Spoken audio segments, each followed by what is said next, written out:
Hello everyone and welcome to another Gross University educational webinar. My name is Dominic Caminata, owner of Gross University, an industry-leading sales trainer. I'm here with another industry-leading sales trainer, Daniel Coombsbury, who happens to be the guy running our entire Sales Academy Masterclass, which is arguably the most comprehensive training experience in the home improvement industry. Yeah. So it's an honor to have you here in the studio. Happy to be here, man. He flew all the way from Vermont, and man, are his arms tired.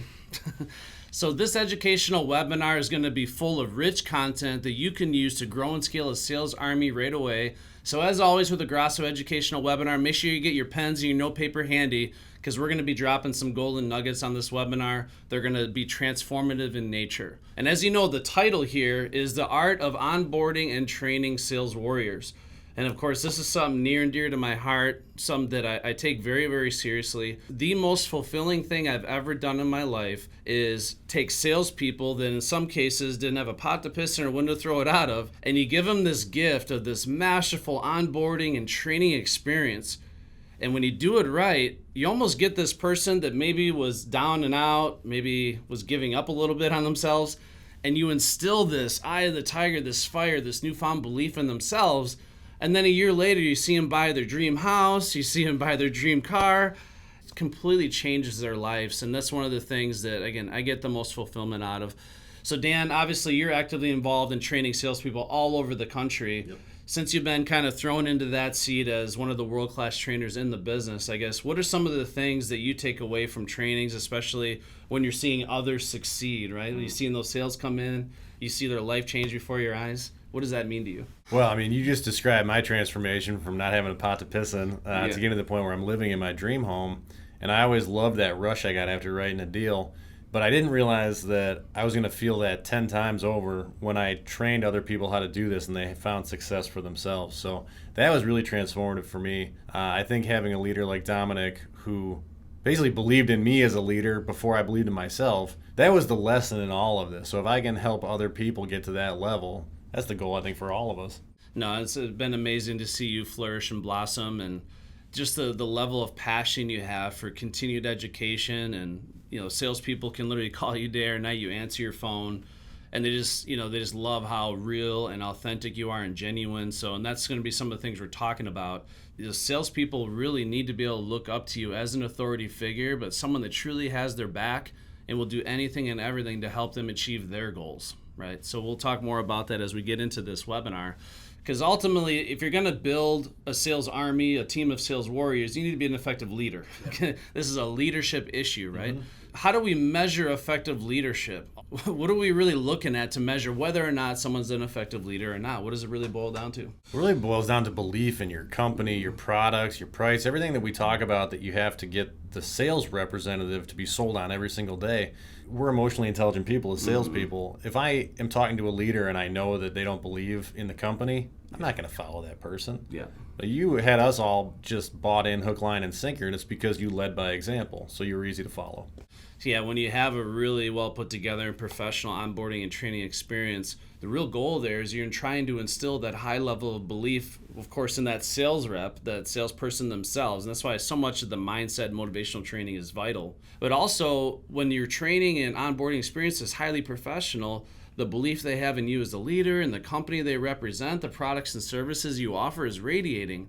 So when they start going to those houses and running leads, it's so much easier for them to be an agent of influence. Because again, if they're confident in themselves, they have high levels of belief and passion in what they do, the prospect is going to feel that, right? Mm-hmm. And ultimately what we're looking for here is results, right? What are the results that you're garnering with the current process and system that you have now? If you're failing to get the results that you desire, then leadership is failing to lead. Rick Grosso was always famous for saying that you have the company you deserve. Now, how do we measure effective results? Well, we try to simplify this because, again, we're firm believers, volumes for vanity, profits for sanity, right? So we measure it by the volume, profitability, and most importantly, the culture of your sales team. Do you have a healthy sales culture? So Dan, you've worked for several different companies. You've experienced kind of a variety of different leadership skills. So can you share with me the importance for you personally, as a man of integrity, why culture was really everything, the reason why you decided to stay or leave a certain organization? Well, at the end of the day, if I am going to have a certain level of belief and confidence in what I'm saying, it has to be reflected in the sales room, right? So I've been in companies where there are leaders who just have a meeting to start the month and they're just yelling at you. And these are people where after the meeting is over, all the sales reps go out and have a parking lot meeting. Yeah. The meeting after the meeting, right? And we're all talking about what a goober that guy is, right? Like, it must be nice standing up there having never done our job before. Yeah. How hard is it for you to perform at a top level if you resent your leader, if you hate your leader? And how the heck are you going to influence anybody to buy into your company if you hate your company? Right. If you resent your leader, it's toxic, right? And it's debilitating for the performance of your entire sales team. Mm-hmm. And again, if anyone watching this has gone through this, you have my condolences. But I've been seeing a huge epidemic lately where there's this mass exodus of salespeople from companies because the culture isn't right. Yeah. Because there's toxicity there. They don't look up to their leader as someone they respect. So ultimately, this is what it boils down to. Are you getting the results that you desire? If not, then I definitely recommend you look into getting some sort of leadership coaching, some mentor yourself that you can take advice from. Of course, we have courses at Grossi University where we can walk you through how to be an effective leader, how to build these foundational things. But ultimately, there's a lot of things we'll discuss on this webinar that I think you'll find will be very helpful for you to establish the right sales culture. Mm-hmm. Now, of course, we talked about results are what matter, but what is the definition of a sales leader? And this is something that I kind of evolved when I talk about the definition of a salesperson. So let's talk about that first. Dan, what's the definition of a salesperson? Salespeople are agents of influence who can influence other people in the direction in which they want them to go. Yep, agent of influence. That means that when the sales rep goes into that house and they meet that prospect, they're in control, right? They're the thermostat, not the thermometer. They're going to influence the entire outcome in the direction in which they want them to go. And if you think about leadership, we're essentially just trying to do the same thing. Yeah. We're trying to be an agent of influence for our salespeople. You're trying to influence them in the direction of what you want them to go, right? Because the right leader needs to be a visionary. They need to be able to chart the course and help navigate. But ultimately, you have to be able to influence that team to want to follow your lead and drive the ship and navigate through, right? So essentially, if we simplify this, sales leaders are also agents of influence that navigate their team to a clearly defined destination. Now, it's important that we emphasize clarity. That's actually my number one favorite word in leadership is clarity. You can't have any gray area in terms of what's expected from that salesperson, what system and process they're supposed to be following, how I can hold their feet to the fire, hold them accountable. But clarity is absolutely everything. We say this all the time. If you don't know where you're going, any road will take you there. And often leaders try to do too much, in my opinion, where they try to chart the course, pick the destination, and drive the ship. Get your hands off the steering wheel. So your team is meant to drive the ship, and you're going to empower them and influence them to want to put their hands in the steering wheel and drive the ship. So my favorite definition of what a healthy sales culture looks like is you're building an open book culture of sales leaders, where every single salesperson becomes a sales leader in their own capacity. Meaning that if they have golden nuggets of their own, if they have the secret sauce, they're not going to hold that stuff confidential. They don't look down on a new salesperson coming in the door and resent them because now they're going to be having fewer leads. They take that person under their wing and they help them because they realize how difficult it is getting started in this profession. And they give them those pep talks. They share some golden nuggets because who knows, maybe they're going to be in a position later on in their career where they need a pep talk. And now they have someone they can go to have those conversations. So again, leaders are inspirational agents of influence. So we talk about all the KPIs in sales, right? We talk about, demo rate and closing rate and average sale and retention and NSLI. By far, though, the most important KPI that you need to be focused on is keeping people inspired. Maybe you're like, oh, Dominic, you're getting kind of, mushy right now. Keeping people inspired. If they're not inspired and motivated, all the other KPIs are going to fall apart. Yep. So you got to be laser focused on that. That's why leadership's not for everybody, because it's a very selfless proposition, right? But I absolutely love this quote by Brian Tracy. So he says, become the kind of leader that people will follow voluntarily, even if you have no title or position. So being a leader is not just a 9-to-5 job. This is a way of life.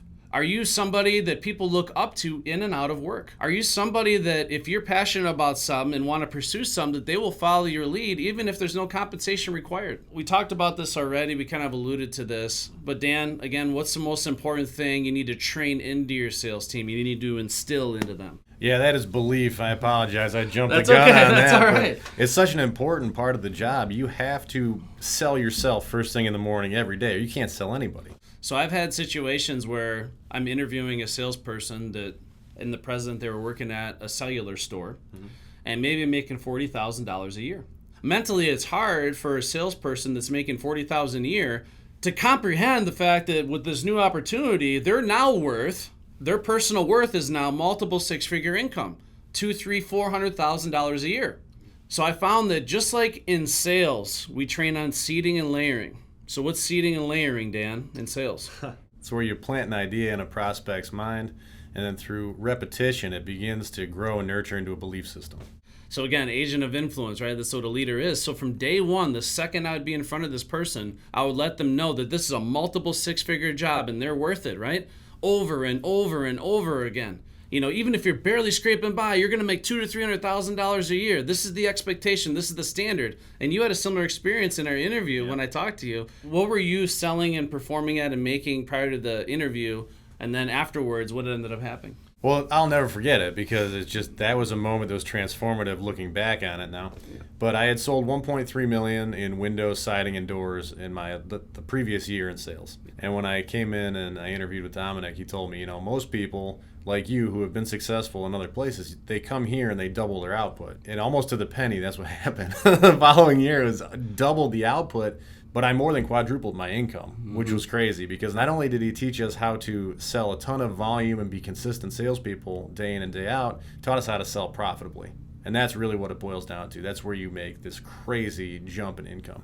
Yeah, and belief is really everything, right? Because, again, everyone understands this common sense. If the salesperson doesn't believe in what they're doing, so Rick Grosso, he said, you feed the lions, you whip the horses, you shoot the dogs. Yep. I think to complete this a little further, if a sales rep doesn't believe in what they're doing, is that really their fault or is that a leadership issue again? If you just do the old, here's your samples, here's your contract, good luck type of training and onboarding experience, there's no belief there at all. However, when you have an impressive interview experience, it's polished, you're dressed professional, it's organized, that whole initial interaction is an absolutely incredible conversation. Immediately, they're already drawn in. So what if you go to that first interview, Dan, as a sales professional, and the sales leader is dressed in sweatpants, they're not organized at all, they're on their phone half the time, distracted, they're not even looking you in the eye, paying attention. What level of belief are they going to have now? It's like, wow, this company's a joke. I'm just going to go work for the competition. Especially if you're a seasoned veteran in the industry, you walk in with expectations because you see an advertisement that talks about pay. If it's not reflected in that interview, you don't get a second chance at a first impression. Yeah. I would have been out of there. It goes without saying that belief is instilled into that salesperson by effective leadership and by having a very professional interview, onboarding, and training experience. And that's really your goal when you're doing this whole training. Obviously, you want them to learn the methodology, but I want this salesperson radiating such a high level of confidence and belief. So when they go into the house, just because they're so confident and fired with enthusiasm, they're going to be closing deals left and right and come right out of the gate. It's not unusual for a brand new salesperson to be the top performer because of that. Because they're sharp as an axe coming right out of training and they're just fired up. So we talk about results, we talk about belief, but again, how do we get there? Hiring the right people, because this job is not for everybody. Obviously, outside sales is mentally debilitating for the wrong person. It's a high energy proposition. So from your experience, Dan, what are some of the types of individuals that companies should be looking for that end up being a really good fit for this role? I always look for people who are really self-motivated. That's something that's important. And typically, if you have somebody who's interviewing who played sports or was involved in the military or law enforcement, they're system-oriented. And that's important. If you're not system-oriented, it's hard to learn a complex system like that. So if they're system-oriented, they're self-motivated, they're in good shape, they obviously take care of themselves. These are all pieces of the puzzle that kind of start to lay out the framework as to whether or not this person will even get through the training, let alone the trenches day in and day out. I had a lot of luck with police officers and law enforcement because there's a lot more psychology is required to be an effective police officer than a lot of people think of. I mean, you're dealing with people's problems all the time. trying to talk people off a ledge, negotiating different things. Obviously, it's in a lot of cases, dealing with people's BS all day long. But psychologically, these people are really tough, and when they can go into a position where now I'm not dodging bullets literally and risking my actual life, it's not a life or death scenario, and I can make 3 times the amount of money because, like you've mentioned earlier, they develop such an extensive obstacle immunity, such resilience and mental toughness, that this job to them seems so much easier. It's like gravy train city, and they don't turn into, again, no offense to anybody here, but lead babies, right? Yeah. They're super grateful. They're just grateful individuals. And like you mentioned, they really love and appreciate process and systems, and they really latch onto that stuff. And those are the people that also not only become great salespeople, but they evolve into be effective leaders for your team as well. Mm-hmm. And they have a lot of those attributes and skills. So we'll talk more about, recruiting and how to hire the right people. But yeah, athletes, certainly, people in the military, law enforcement. I had a lot of luck with finance managers at car dealerships. Oh, yeah. Because that's a real closer at the car dealership. They upsell and everything, and they know how to discuss money in financial terms. Of course, provide detailed training, molding, and support. We're going to go into more depth on this, but I think a lot of companies, they make their training and onboarding way too weak and basic. They're almost afraid that if I make this too difficult, I'm going to turn people away. With the right training and onboarding, it actually turns out it ends up being the path of resistance. You want your training to be difficult and your onboarding experience not to be easy, because I want to filter through the people that aren't going to be able to handle this profession, that aren't necessarily the best fit for the role. And also, I want to make sure that when they complete this training, their sense of fulfillment and confidence and gratitude in the company they now represent and belief is just radiating. Give me a lead right now. I'm going to go dominate this thing, right? They're ready to go chew through walls, basically. That's the way you want them to feel. Of course, you have to be able to motivate and empower and inspire. Because just like in sales, you sell proportionate to how you feel. You also lead proportionate to how you feel. So we have always, challenges and problems in our own personal life. And just like in sales again, we have to leave those problems in our car. They'll be waiting for us when we get back. When we're in front of our team, we got to be laser focused on being a motivational figure for them. Because how many people inspire you anymore in your life? I mean, it's rare. It's hard to even friend, like close friends or family that motivate you, inspire you, and support you. Mm-hmm. That's why when a leader does the opposite, like you were describing, where they just grenade on their sales team and tell them how much they suck, you're not only demotivating them, but you're literally crippling their ability to perform or their desire to want to do anything for the betterment of the company. You also have to chart the course. This means you have to be clear on setting and achieving sales goals. Because as much as we love every salesperson to be laser focused on goal setting, they just don't do it. No. We define success at Gross University when you have a definite, worthwhile written goal with a precise date and you're presently moving towards it. So you have to be that person that literally grabs them by the hand to help them set definite, worthwhile goals. One exercise I love doing in my training, Dan, is I love it when I get my salespeople to make a vision board. It's something that salespeople don't have, and it's such a powerful exercise that allows them to get some clarity on the why they're doing what they're doing. So when you see salespeople make vision boards, or when you made one yourself, I mean, what are some of the benefits that you see from that? Well, we think in pictures and not words. Yeah. So, like I have a vision board at home right now. It's the first thing I see when I wake up in the morning. Mm-hmm. Mine's a little crazy. It's the structure I want to build on my property, but I've seen sales reps who put crazy stuff on there. But it's good. Mm-hmm. They're aiming really high. Mm-hmm. And every day they have that visual reminder of this is why I'm doing this. This is why I get in my car early in the morning and drive all these miles and go through this job because I want something better. There's, that pot of gold at the end of the rainbow. I've asked a lot of salespeople day one of training, like, why are you doing this? Why are you driving all over no man's land, getting hit constant rejection and objection? So if you don't have that purpose, that why behind what it is that you're doing for your life, it's hard to wake up in the morning and get laser focused and motivated. You got to define your target. So leaders need to help salespeople define their targets and set clear goals. And the more clear and precise and definite you can get with your salespeople, the better. And it's not always money. Sometimes salespeople have fitness goals, they have relationship goals, they have spiritual goals, whatever is important to them. But sit down with each salesperson and help them forecast and set clear goals. So it's important that each salesperson has their own individual goals. And then we also have the team goals, right, as a unit. Because this is an individual and a team sport. Absolutely. So that leader has to be the one that really sits down and makes that happen. And again, I talk to companies all over the country. I talk to owners and leaders. I say, what's your goal for the month? We don't have one, Dominic. How the hell do you expect to hit any target if you don't have one? You could be the best sharpshooter in the world. If you don't have a target clearly defined, You're just shooting in the dark aimlessly with a blindfold on. And you're wondering, like, why are we not hitting our goals? Well, what is it? You got to be clear. The whole team has to be clear. And you have to make it easy for them to understand, easy for them to process and accept. And again, that's all about navigating the course, right? Yeah. Well, we had that, I'll just say, in 2021, I believe it was May. We had a goal set for $10 million for the month of May in Mad City.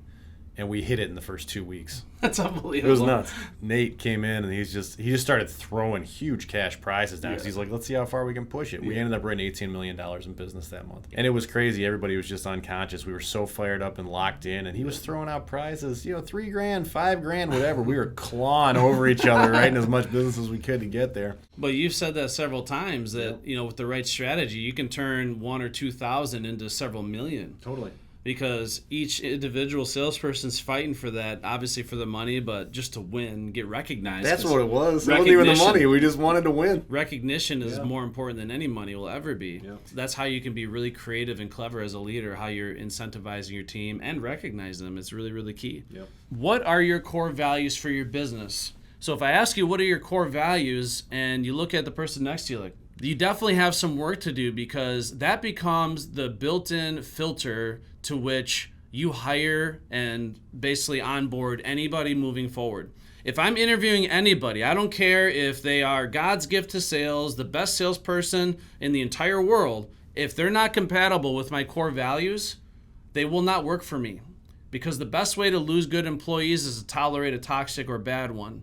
Let me ask you a question. What would you rather have? A $4 million producer or 5 $3 million producers? Give me 5 $3 million producers. So guess what happens, though, if I have this $4 million salesperson that's a type A personality, a high D or whatever, and is causing all kinds of toxicity and problems amongst the sales team? That's debilitating to the whole team. It spreads through the team like a cancer. Yep. There's actually a running joke at one of the companies that I work for, and I'm not going to name any names, but for the last 2 years straight, they had to fire their top salesperson. And the running joke is nobody wants to be the number one salesperson anymore, because they're like, that's my foot out the door. I might as well quit. But the reason why they had to do that is because these top salespeople all of a sudden started becoming toxic to the mental focus of their entire organization, to the culture. And that's more precious than anything. But it all begins with your core values. And once you have those core values established, now you have the foundation that you can use to grow and scale a healthy sales culture and a healthy business as a whole. Well, I can tell you one of the things you said to me in our interview that really stood out, and I think about to this day, is in order to be a good salesperson, it starts by being a good person. Yeah. And as soon as Dominic said that, I was like, this is a guy I can work for, because that's important to me. I worked with a bunch of sociopaths who were trying to bend people over a barrel, take their retirement, whatever they could, just to make a buck, and I did not want to be in another sales room like that. So now, one thing that I always say in my leadership presentations is when you are a leader, you basically volunteer to be under a microscope 24/7, 365. So the old George Patton quote, you're always on parade. Your sales team and your company are literally watching everything that you are doing. They're watching literally how you walk, how you talk, how you dress, the shoes you wear, the types of watches you wear, how you treat the server at the restaurant. They're almost, in a way, when you're in a leadership role, the people that you're leading are almost looking for reasons to not like you and respect you. Yeah. So simply put, leadership is not a 9-to-5 proposition. This is a 24/7 thing where you're literally always in the spotlight. So you got to be mindful of that. And it's something I always thought about. And the reason why I got the bodybuilding thing here is actually I did a couple bodybuilding competitions while I was the leader at Mad City. And it always blew me away that while they could see the physical development I was going through, while my team could see how I was eating better, I wasn't drinking as much, and day after day they could see me become more defined, more chiseled. All of a sudden, like half my sales team, they start meal prepping more, they start working out more, in and out of work, and even in things like physical fitness, your team will follow your lead. So if I want a team of healthy, high energy, strong, mentally tough sales warriors, I got to lead by example and take care of myself. So this kind of transitions now into what are some of the elements of an effective leader. And you kind of alluded to this, how important this was for you. But you got to be positive. You got to take a positive approach to everything you do. So why does that matter? Well, because just like me trying to sell a prospect in the home, you are basically infecting me with your mood every day. You know, emotions are contagious. So if I come in and you're dialed in, you're buttoned up, you're being a professional, I feed off that energy. I try to replicate what you're doing. Yeah. You know, and the opposite is true too. We always say the fish stinks from the head down. One day I was actually taking Rick Grasso to the airport after he did a training seminar with us. I asked him very simply, I said, if you could give me one tip and pointer to be an effective leader for my team, what would it be? He said, Dominic, you got to be their cheerleader. You got to keep their heads on right, keep them motivated, because this is a very tough job. It's mentally debilitating. So be selective with your battles. And don't get me wrong, there's some cases where you do have to let the whole sales team know that, hey, this is one area everybody needs to get their stuff together, right? But more often than not, I need to remain positive. This is why it's important that we're talking about everything in terms of process and procedure and clarity and benchmarks, because if you have the right benchmarks in place and the sales rep is clear on what's expected of them and how they're going to be graded along the way, if and when you get to the point where you have to let somebody go, you're letting them go out of love. And you're letting them go because they're going to be a lot happier doing something that's a better fit. You know, a lot of sales leaders have the opposite view of what it means to be a leader. They think of themselves at the top of a pyramid, looking down on their team, talking down like they're inferior people. So me as a leader, I've pictured the triangle was upside down, right? So basically the sales team is above me and I'm trying to hold them up, trying to lift them up and support them. Which segues right into the next thing, selfishly selfless. Yeah. Well, that's why people will follow you. If you're always available and you're knowledgeable about all facets of this job. So sometimes as a sales rep, I just need to blow out the lines, right? I had a couple rough ones in a row and I need to offload that onto somebody who I'm not going to infect with negativity, but I know I got to get it out of the system. Sometimes that's your role as a sales leader. I'll have reps call me all the time and they're in a bad mood. I'm like, all right, you have 5 minutes, blow them out, and then I'll build them back up on the other side. So being available to be whatever type of leader they need you to be in that moment is going to be key. They don't always need you for the same thing. These are human beings. They're highly emotionally intelligent. That's why they're good at sales. You have to be generous with your time and just flex into whatever type of leader they need you to be in that moment. So I see stories of sales leaders that they'll go run a lead with a salesperson, right? Mm-hmm. And the salesperson will run the lead, they'll work their tail off, and then they get to a point in the close where they need some assistance from that sales leader. Just like a little assistance closing the sale. And because that sales leader helped the salesperson close the sale, they take half the commission from them. But I actually had a situation where a sales rep was observing me. So they rode along with me and I was demonstrating how to execute the system systematically. And I was so dialed in because I wanted to make it work for the salesperson. If you recorded it, it sounded like the customer's literally role-playing with me. Yeah. Ended up being a really easy close, about $15,000 sale. So the commission was maybe like, $1,800 somewhere in there. And we got out to the car. And this salesperson at the time was in a slump. He was having a really hard time and hadn't gotten a sale in a while. And I said, you know what I'm going to do? I'm going to go ahead and call the phone room and tell them to give you that commission and the volume that goes with that sale. That's yours. That's my gift to you. And here's what I want in return. I want you to stop making excuses for yourself and start promising yourself from this day on that you're going to do everything in your power to be a top performer in this company because you deserve it and you can do this. Yep. So I gave him that sale. I gave him that gift to get out of that funk and get some positive momentum. And sure enough, that sales rep wrote $3 million that year. And you know how much money that made me as a sales leader because of that one little gift? And how much more loyalty? Now I have a sales rep that literally feels like he wants to take a bullet for me if I need it, right? But that's the difference. And now selfishly selfless means, obviously, as a leader, I have goals and ambitions. Obviously, I want to be successful in my own life. But I also know, it's common sense, that the more successful my team is, the more successful I will be as an inevitable byproduct of that. So you'd be foolish as a leader not to put your heart and soul into growing and nurturing and coaching your team so they can achieve their goals. And it should be more fulfilling and gratifying for you when they do achieve their goals. And you can't be a sales leader that's afraid to have a salesperson that can outperform yourself. But again, you got to understand that salesperson is job A and sales coach is job B. They are not one and the same. Of course, there's some things in job A that are going to help you be a good job B. Being a good salesperson has nothing to do with being an effective leader. But if you're looking for someone to be a sales leader, they have to be selfless. They have to be willing to invest their heart and soul and energy into the development and performance and success of their team, first and foremost, above anything else. And you get to that point where, of course, they themselves are hitting their goals, but it has to be the team first.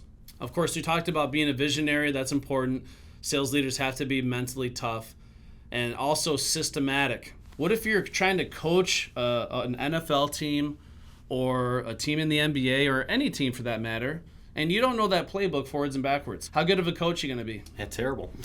This is why anytime we're training new companies, the first thing that every company should do is make sure that their sales leadership team knows the system and has mastered it forwards and backwards. If you're a sales leader watching this, whatever system that you offer, can you confidently go into a house, have a sales rep observe you, and you're executing that system to a T, exactly the way you train it, and have it lead to a successful outcome? If the answer to that is no, that would be one area I would suggest you start working on right now. You're going to have a very difficult time getting anybody to buy into a certain system, hold them accountable to anything if you yourself can't do it. So again, the best players are not always the best coaches, but if you are in a leadership role, if you are a coach, you got to know the game better than anybody, right? So of course, organizational skills. This is something that I always had to work on because I admittedly am not the most organized person. Same here. But you got to keep your stuff organized. Even like the cleanliness of your vehicle. So these are all the things that you're being judged on as a leader, right? Do you have crap all over your car? Do you do a terrible job maintaining your vehicle? How's your office? When people go into an interview, what does it look like? Is it a nice organized experience? Is there structure to it? Or does it look like a bomb went off in there and you're just flying by the seat of your pants, right? So be more mindful because, again, the right salesperson is going to be really aware of his environment and is going to make a lot of judgments about those things, good, bad, or ugly, anywhere in between. But again, just in life, you got to be organized as a sales leader because I got to be able to track and forecast goals, see how my reps are pacing. I should have a filing system where each rep is being tracked and documented, where I can have quarterly meetings and see how they're pacing their goals and figure out where we can make any adjustments along the way. But it takes a lot of organizational skills to truly manage and lead a team.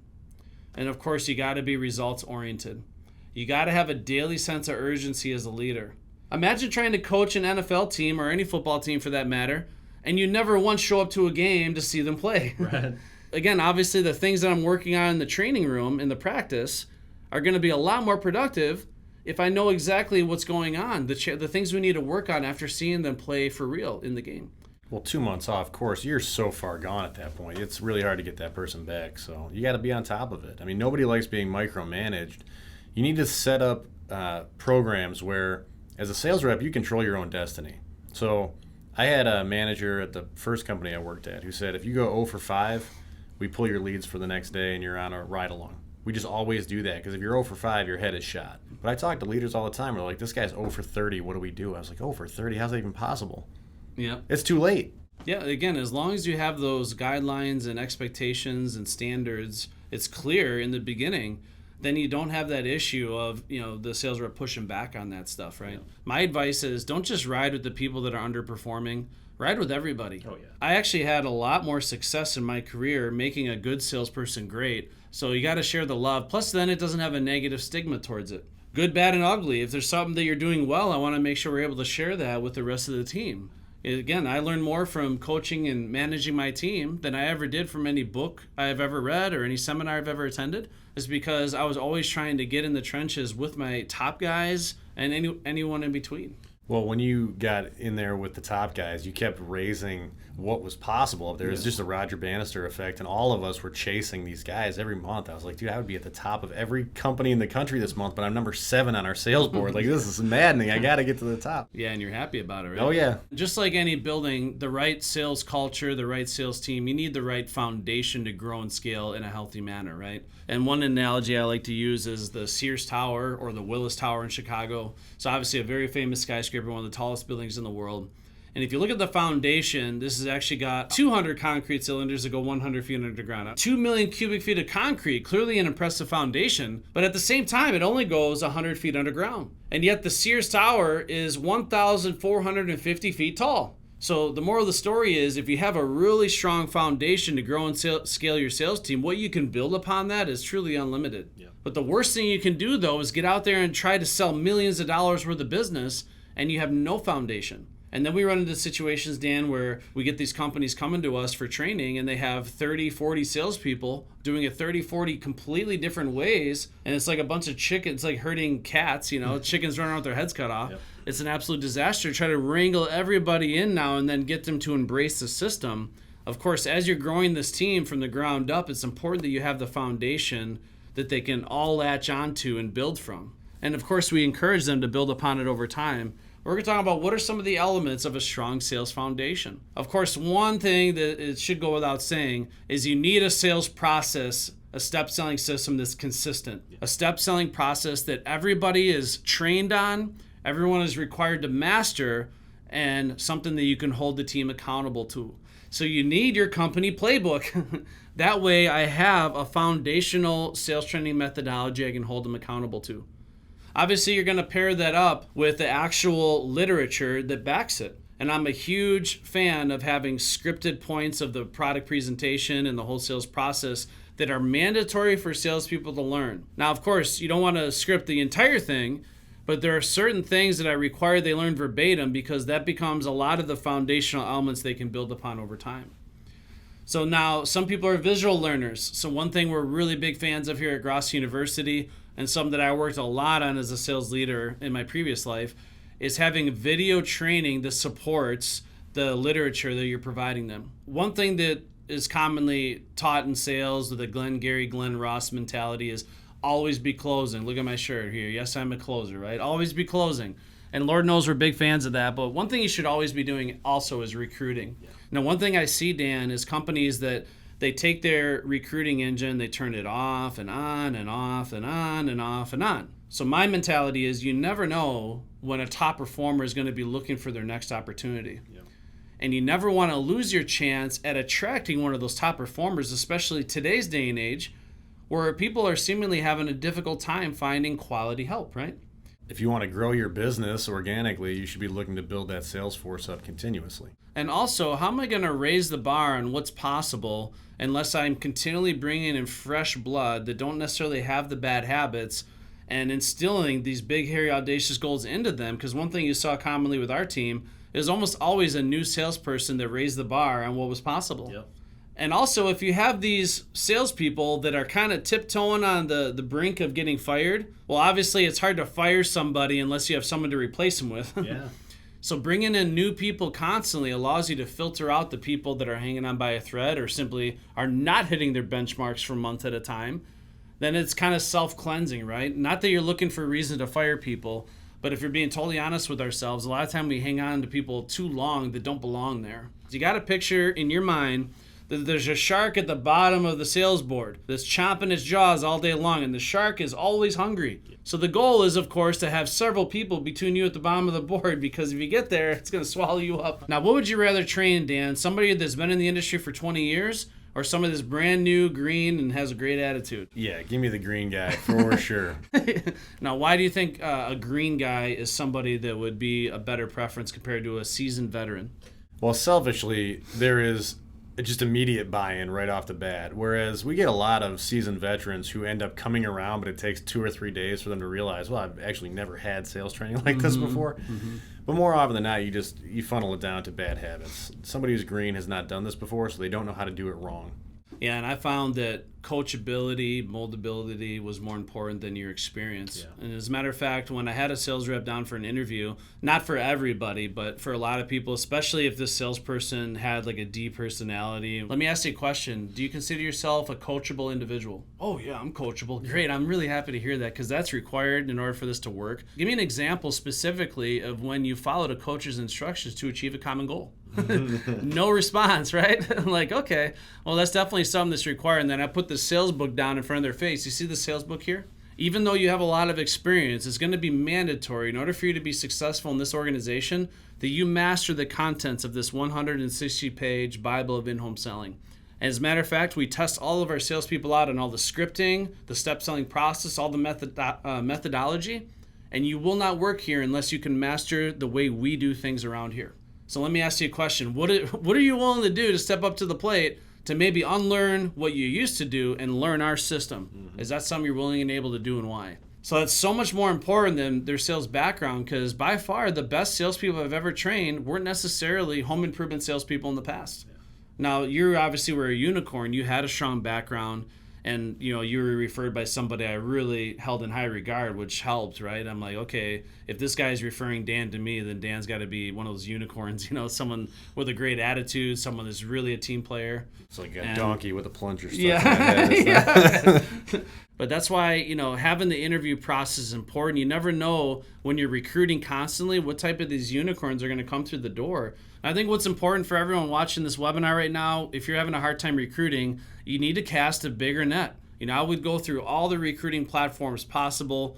And there's these programs you can have where you have all these recruiting platforms communicating to one dashboard. Definitely recommend you look into one of those. Mm-hmm. We have several of our clients where they post ads on LinkedIn and we share them to our whole network, so then it almost goes viral in a way, right? Sometimes we can't just farm for salespeople, we got to go hunting for them. So get out in the public domain, go visit the car dealerships, talk to the finance manager, go to the recruiting centers in the military, see what type of people are working there, because ultimately those are the salespeople within the organization.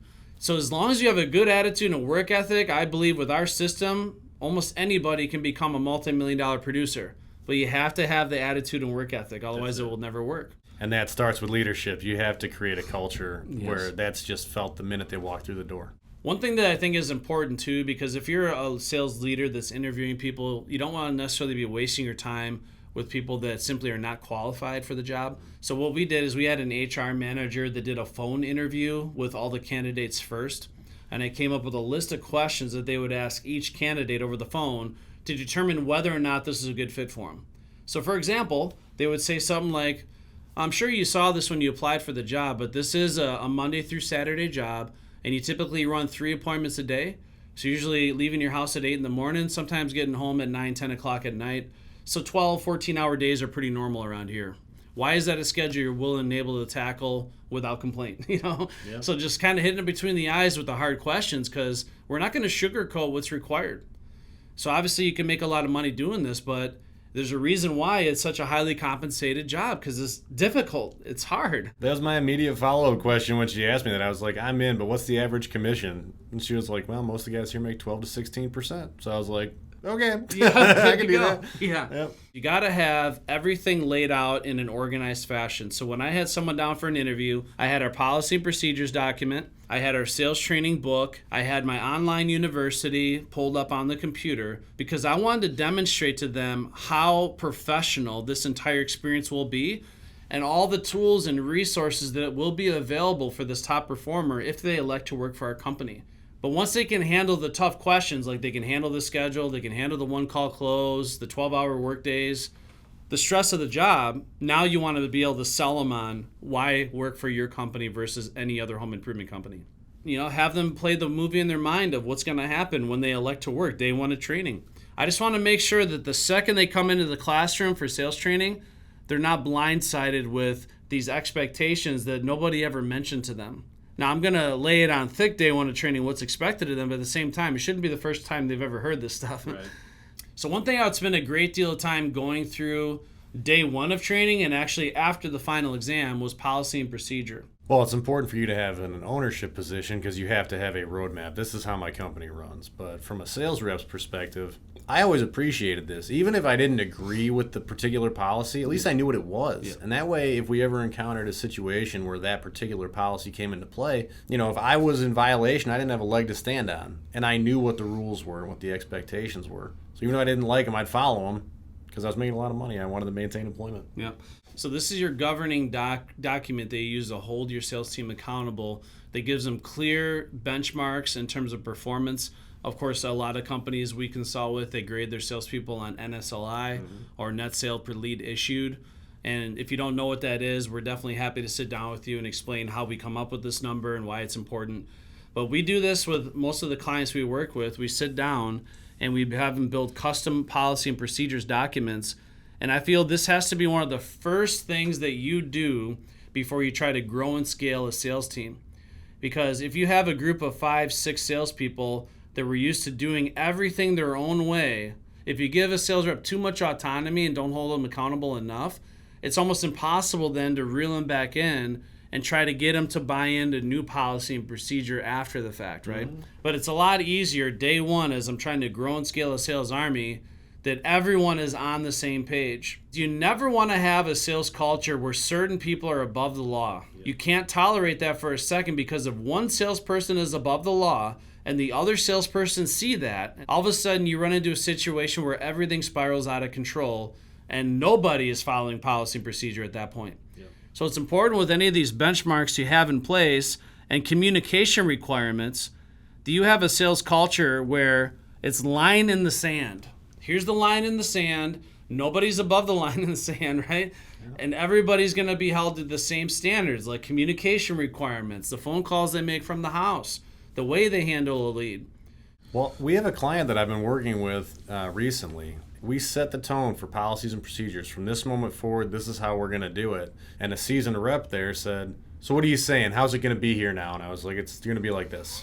And that rep he'd been doing this for a decade. He ended up leaving. And in the 2 months that followed that, when everybody else knew what was expected, they hit record months, and then they shattered that record the following month. It's amazing what happens. If you know what's going on, you don't have to think about that stuff. You can focus on what you're here to do. Now, of course, I like to refer to our step selling methodology, or I would just say in general, the right step selling system as a paint by number system. Yeah. But this is an example of what I mean. So picture this Van Gogh for beginners here is like an 18-step selling system, right? And basically what they have here is they have all the paint colors that are numbered in sequence. You got the red, which is 1, 2, 3. And as long as you match up the number on the canvas with the number of paint that matches, you look back, all of a sudden you can create masterpieces even if you're not a natural-born artist. And that's exactly the point of the right sales system is even if you're not a natural-born salesperson, you can actually be trained to be the best. You can actually learn the sales strategies and the right skills, following the right system. And this is why we always say the system reigns supreme. And this is how we can also define the 80-20 rule. So in most sales organizations, 20% of the salespeople make 80% of the money, and 80% of the sales team is constantly churning over, attrition is significant. Yep. Only 20% stick, 80% are constantly turning over. It's very toxic. So you can reverse that because once you have the right sales methodology, results are now predictable, they're duplicatable, replicatable, and you can get a culture of salespeople that are literally on autopilot where they can go into a house, hit the cruise control, and ride it to a sale consistently year after year. And then what you're doing is you're just fine-tuning along the way. But this is the foundation, of course, at Gross University. We have student workbooks that we've drafted. We customize workbooks. But this book here that we have, for example, takes a salesperson from the moment they wake up in the morning to the moment they get a sale, everything in between, exactly how to be a master agent of influence, sales warrior, and make the close the natural conclusion. That's really the goal here. And it's all mapped out. So nothing's held confidential. We want to give you all the tools necessary for you to make a long-lasting career in this business and be a shining star. This was proven out to me the first ride along I went on when I started at Mad City. I ended up driving about 3 hours to meet the sales rep as we went into this house together, and this customer was like watching paint dries, one of the most boring people I've ever met. The sales rep was matching her energy. So you can imagine I'm sitting there. It's like, oh my gosh, this is so brutal. And 2.5 hours into this thing where I felt like everybody there was about to die from boredom, she said, so then how much would I have to put down for a deposit? And my head almost blew off. I was like, no way is she buying this. It's unreal. So we call this Grasso U on the slide here. That stands for Your Online University. So one thing we do for a lot of our clients is we build a full customizable online university that has your file vault with your proprietary documents, intellectual property, but it also is branded for your company. So essentially when your salespeople log into the university, it's Your Online University. It has your company logos, your company branding. It's highly impressive, again, when you're interviewing a salesperson to be able to pull that off. But we call it the ultimate online training platform. So, of course, we got a really detailed agenda here. So why is it important when you're sales training and onboarding reps that you have a very detailed agenda of what's going to be covered throughout that training? Why is that important? Well, it's the same reason why you give the customer end in sight, right? You need to have some sort of structure that people understand what we're talking about. They can prepare themselves for that meeting. There's nothing worse than being blindsided by a question from your manager or your director in front of all your peers on a Monday morning when you're not prepared for it. So why do you think it's important that throughout the duration of the training, I'm giving them daily goals and assignments? Well, because we want to create a sales leader, right? We want that person to be an independent, studious person. If I have to hold your hand, I'm not leading you. You know, it's like the whole teach a man to fish versus fish for a man paradigm. I want people to learn this stuff instead of from an informative perspective. I want them to learn it from a transformative perspective. And nobody teaches you like you teach you. So here's the content. I want you to study it. Tomorrow we're going to come in and discuss. Everyone knew exactly what was going to be expected of them every single day for that 2 weeks. And my favorite thing I used to do, Dan, and you've experienced this, but day one of training, I'd hold up the sales book. And I say, one thing I just want to make clear, again, this is an opportunity where you can make doctor level income, This is literally a multiple six-figure opportunity, but you got to be able to put in the work. Now, raise your hand if you ever took a really important test or final exam, either in high school or if you went to college, right? But you had a really important test that you had to stay up all night and cram study for. Maybe you're pounding the caffeine, energy drinks. Let's say that you had a test in school where your teacher says, I'll give you 2 weeks to study for this test. The test is going to be on the contents of this book. If you can get an A or test out a 90% proficiency on this final exam, I will personally pay you multiple six-figure income every year for the rest of your life. Now, if you had a test in school where the teacher told you that, how hard would you study for that exam? Oh, yeah. You'd be working your tail out, right? Yep. It'd be game over. Yep. Is there any doubt in your mind that you would get a 90% or better on that final exam? There was no doubt, and I did it. There was no doubt, right? In 2 weeks from now, you will be tested on the contents of this book. In order to graduate and be issued leads independently, it is required that you score 90% or better on the final exam. And here's what's waiting for you at the end of the day. We will pay you as a company, guaranteed multiple six-figure income every year for the rest of your life by mastering this process. That's a certainty you have, right? And that's what I want to make clear. When you're looking at this agenda, you see what's going to be covered each and every day. In order to keep up with this agenda, it's going to require multiple six-figure effort. So here's my promise to you. Nobody's going to work harder to train you than myself over the next 2 weeks. I'm going to pour my blood, sweat, and tears, heart, and soul into training you because I want to make sure you're armed to be a sales warrior. I expect that same effort in return, multiple six-figure effort day after day. And if I'm not seeing that, that's going to be grounds for termination. I need to see that multiple six-figure effort every day. If you work hard for me, I'll work hard for you. This will be the most successful and rewarding job you've ever had. Now, I talk about making training fun. Did you have any fun when we went through the training? Oh, man. You know I had fun when we went through the training. I was laughing the whole time. Hysterically. So make it fun, but also make it competitive and difficult. Yeah. Most salespeople that go through this training tell me it's the hardest thing they've ever done in their life from an educational standpoint. Yeah. But I'm a firm believer, though, if I'm trying to get my salesperson or sales team to learn a script or to learn a certain part of the methodology, I got to make it competitive. I got to make it fun. These salespeople are money hungry, they're competitive, they want to get recognized as a winner. So I'm going to make this into a competition. So I said, whoever can come back and deliver this script the most confidently verbatim tomorrow, I'll throw a $100 gas card on there and I'll take you out to dinner personally, my wife and I, something like that. Or I'll give you this tool for your inspection kit. Throw something fun on the line. These salespeople were staying up to 2, 3 in the morning trying to memorize these scripts because they wanted to win. But that was one of the best ways that I could get salespeople to try to learn the scripts is make it fun, make it competitive. Again, make it difficult. Don't make it easy on them. But that's all about instilling that belief into that team. But we put $5,000 on the line for a Closers Camp champion. And because we put $5,000 on the line, I've had it several times now, where the person that won Closers Camp never was brand new to the industry. Yeah. So in 3 days, in just 3 days, they memorized the contents of a 160-page book, and they take the final exam. They have the highest test scores, and they're able to go up in front of 200-300 people and deliver the scripts verbatim. So when you took the final exam, what was on the cover? You were such a peach. It said, it was nice knowing you. Yeah, so because I made it abundantly clear that, hey, if you don't pass the final exam, it's no hard feelings. It is what it is. Yeah. On the cover of the final exam, I said, nice knowing you, basically. Yeah. I took a picture of that. It was bulletin board material for me because once I got past the final, I just had that on my dashboard all the time. It's like, no, man, you got to deal with me. So here's the truth of the matter. Because of the way the training was structured, because of how fun and motivating and competitive, and again, how much effort we put into the training, we rarely had someone fail the final exam. It was very unusual.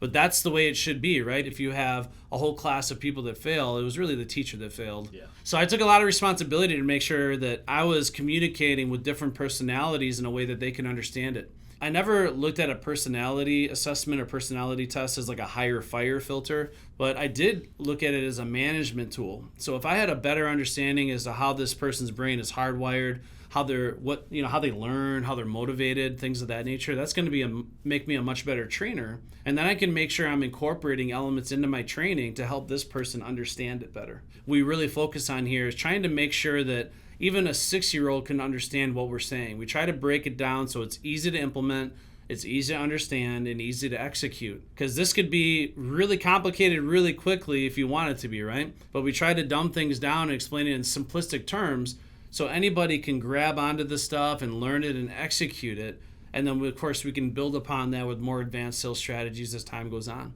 That's why if you look at the reviews online, you'll have people who are saying, I've been in the sales industry for 40 years and this was the best training I've ever seen. And then we have brand new people who are like, I'm so excited to get started in this career of sales. I feel completely prepared for it now. So it doesn't matter what your level of experience. We talk to people like you're 6 years old without being disrespectful. You got to be able to understand every single part of this so that you can use it. You have to comprehend it to that level. You'll get better as time goes on. It's just like being a chameleon in sales. You get better at it as time goes on. Yeah.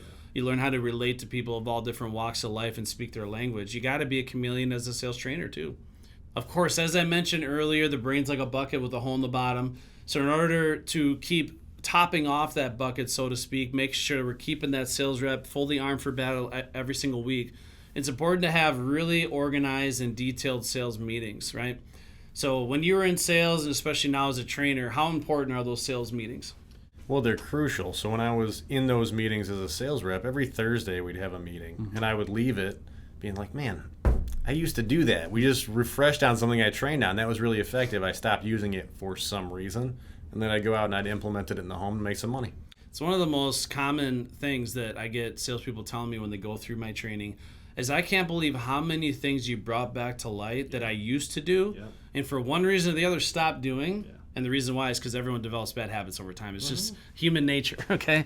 So the sales meetings, you're constantly trying to top them off, get them up to that 90, 100% of information, right? And you're constantly looping back to the same topics, right? Because you'll train on the master presentation, you'll train on closing, handling objections, you'll train on buttoning up your sale, and then you come back to the master presentation later on, and then well, let's go back to buttoning up the sale. I used to joke about it. I say, you guys make my life so much easier as a sales leader because I'm constantly training you on the same things over and over. You act like you never heard it before. But it's important that we have organized meetings. Have a set agenda for your meetings. Obviously, have a specific topic that's based on what your team needs. And of course, the only way you're going to know what the team needs is if you're in the trenches with them, actually seeing it being done for real, right? But a set agenda should have the educational talking points. You're obviously going to provide your training. But I also think it's important that on each agenda, you have areas on there where sales reps can write their own ideas. As a sales trainer, I would never claim to be as intelligent as a group of 20 grown individuals that are in the trenches every single day experiencing this job for real. So this is what I leaned heavily on. And when I had agendas with all the sales reps' ideas, the best thing you can do then is photocopy those and send them out to everybody. So now everybody has the ideas from everybody, and this is how we develop this open book sales culture where everyone's sharing ideas and growing as a collective unit. Of course, we're going to cover the numbers and KPIs. I love recognizing salespeople for different things. Sometimes I'm going to recognize salespeople for having a high demo rate. Wow, you're able to overcome resistance and get into more homes, do more presentations than anybody. Because salespeople do influence their own demo rate, right? And I want to recommend or commend those salespeople that have a high demo rate. Average sale. Sometimes the salesperson, there's this one guy that has an incredible average sale. They're going for their home run hits. And I want to commend them for that and share with the team what it is that they're doing to have such a consistently high average sale. And they can learn some things, right? Same with closing, retention, even credit declines. How is it that one salesperson has a 5% credit decline and another one has a 15%? It's because the marketing department's giving them all the bad leads. That's right. There's a strategy to applying for financing and the stuff we want to learn along the way, right? And of course, NSLI. So recognize salespeople for performance and get them to share what it is that they're doing to have those consistent results each and every week, each and every month. Always remain positive. Keep the housekeeping stuff brief. You don't want to be bogging the salespeople down with negativity. I always felt that the sales meeting was my one opportunity each week where I could have a major positive influence on everybody and get their heads on right. You want to be careful having your sales meetings too late in the week. A lot of times we had them on Thursdays. I definitely wouldn't do it any later than that. We usually encourage people earlier in the week because I don't want to get salespeople fired up and get their heads on right to go party for the weekend, you know. So I certainly wouldn't recommend having a Friday sales meeting. Make sure those are earlier in the week. You got to have a lot of role playing though, a lot of interactivity. One thing that was on our policy and procedure is participation in sales meetings is mandatory. It's just as important as running a lead. Now again, everyone needs to be at those sales meetings and it needs to be held even more serious than running a lead.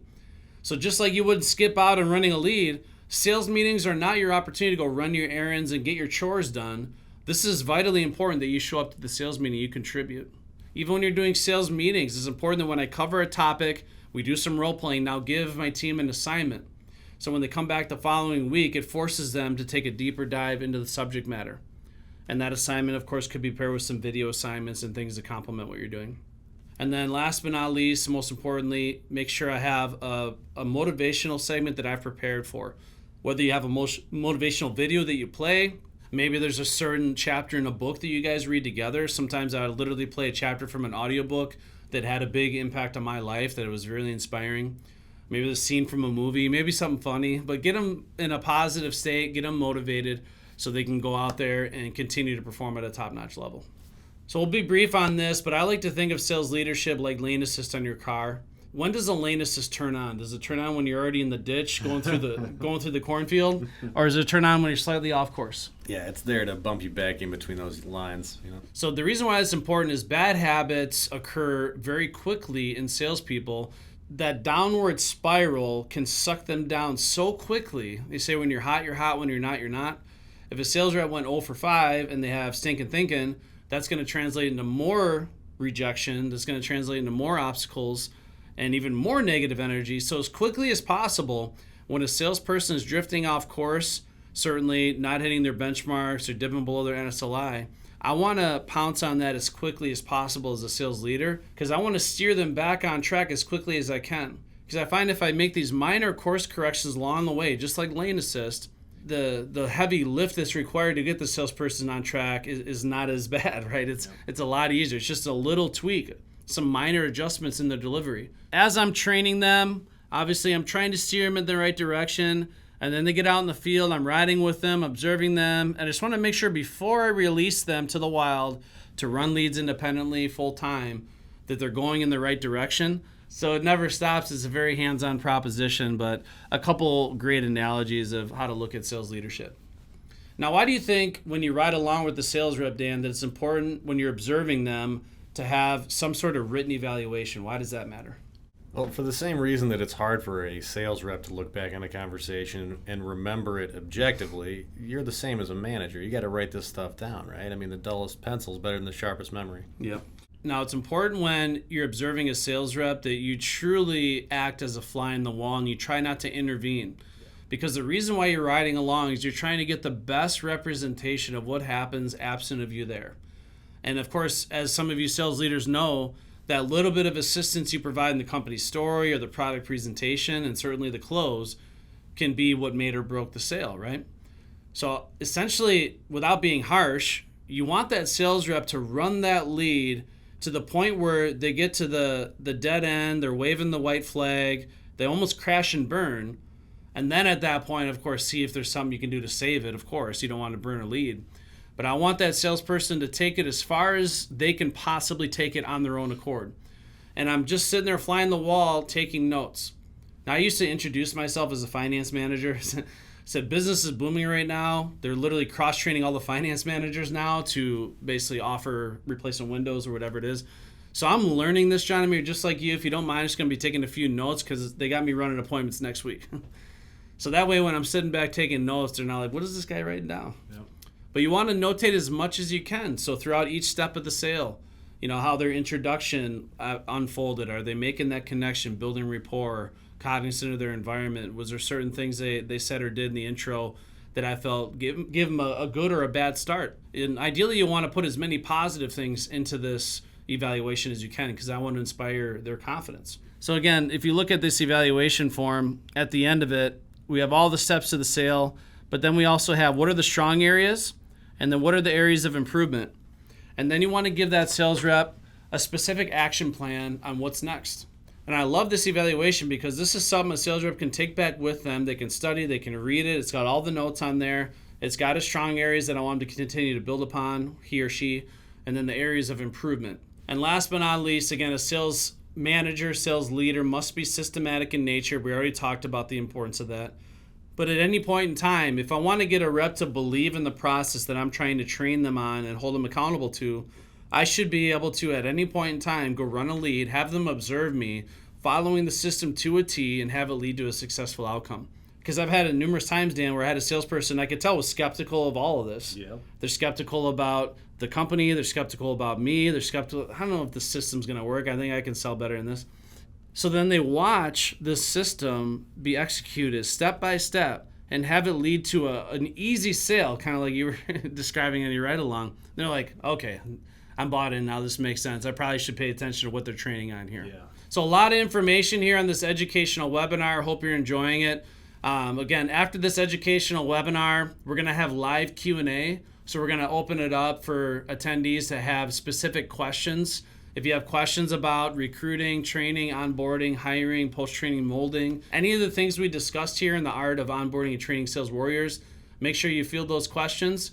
And then stay tuned. We're going to have a webinar exclusive offer. So this is the time of year companies are planning their beginning of the year kickoff sales trainings. It's something I took seriously every single year because I want to minimize that holiday hangover as quickly as possible and make sure my salespeople right after January 1st, come January 2nd, are ready to hit the road running and start setting records.